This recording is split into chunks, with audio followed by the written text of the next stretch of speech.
को थोड़ा सा आगे बढ़ाएंगे। मेरे साथ सिद्धार्थ कलहंस जी मौजूद हैं, देश के बहुत ही जाने माने आर्थिक मामलों के एक्सपर्ट जर्नलिस्ट हैं। सिद्धार्थ जी, आपका स्वागत।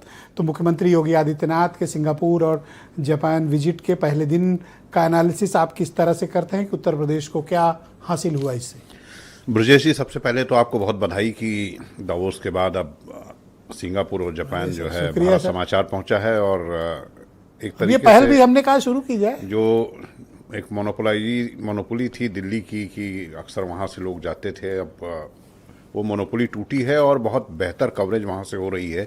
डायरेक्ट ग्राउंड जीरो से आपने दावोस से जो इनपुट्स वहाँ से भेजे, वहाँ से डिबेट का संचालन किया और उसके बाद आज सिंगापुर और जापान भी हम देखेंगे जिस तरीके का, तो ये वाकई काबिल तारीफ है। उत्तर प्रदेश का बहुत शुक्रिया। नाता सिंगापुर से पहले से रहा है। और अगर हम देखें कि जो हमारे पास जो एफडीआई, हालांकि उत्तर प्रदेश थोड़ा लेट शुरू हुआ, एफडीआई पॉलिसी हमारे यहाँ देर में आई।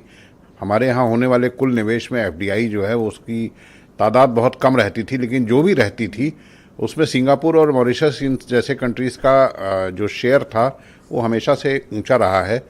मुख्यमंत्री की जो यात्रा हुई है इसके 4-5 महत्व हैं, जैसा ब्रेन जी ने भी कहा कि मुख्यमंत्री ने वहाँ बताया हमारे पास 75,000 एकड़ का लैंड बैंक है।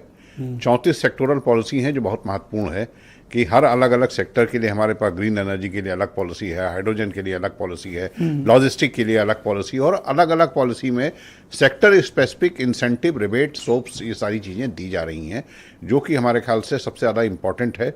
और चूँकि सिंगापुर बहुत बड़ा गढ़ है ग्लोबल इन्वेस्टर्स का, उनका जो कंसोर्शियम है वो काम करता है। आज अगर आप देखें तो जीएससी के साथ जो बात हुई है, गोल्डन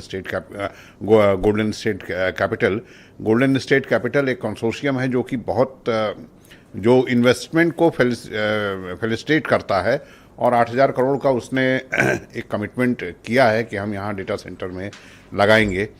सिंगापुर जापान जाने से पहले यहाँ पर जो देशों के उपनगर बसाने की बात थी, जिसके लिए अब ईडा में लैंड भी आइडेंटिफाई हो चुकी थी, वहाँ जाने से पहले जापान सिटी, सिंगापुर सिटी, तो बहुत सारा ग्राउंड वर्क यहाँ पहले हो चुका था। ये यमुना अथॉरिटी में हो रहा है ना? यमुना अथॉरिटी में हो रहा है जी।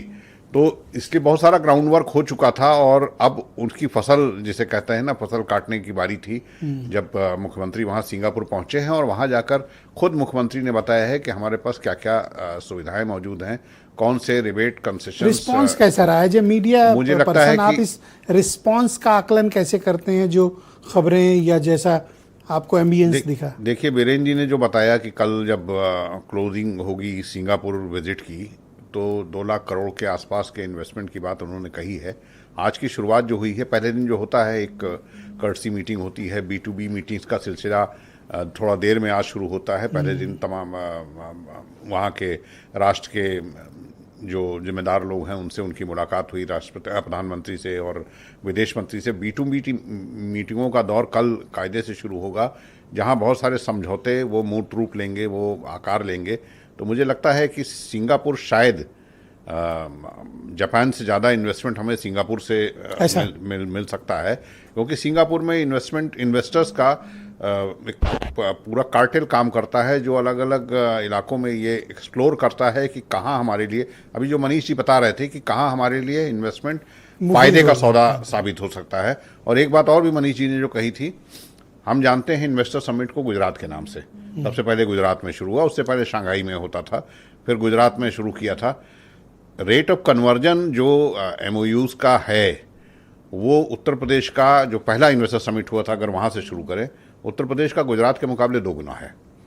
तो इसलिए जो भी इन्वेस्टर, असेंबली में क्वेश्चन में बताया मिनिस्टर ने 9% के आसपास, तो जो भी हमारे उत्तर प्रदेश में इन्वेस्ट करना चाह रहे होंगे सिंगापुर में और जापान में, जो आगे 2 दिन बाद वहाँ जापान में बातचीत होगी और पता चलेगा, अच्छा, उनको ये भी दिख रहा होगा कि उत्तर प्रदेश का में इन्वेस्टमेंट जो होता है, जो MOU होते हैं, वो रियलिटी में कितना नीचे तक पहुँचते हैं और वाकई में वहाँ पर काम शुरू होता है, वाकई में वहाँ उसका रिजल्ट मिलता है और उसकी ईल्ड शुरू होती है। अच्छा, लेकिन इंटरनेट पर तो भगवा चल रहा है।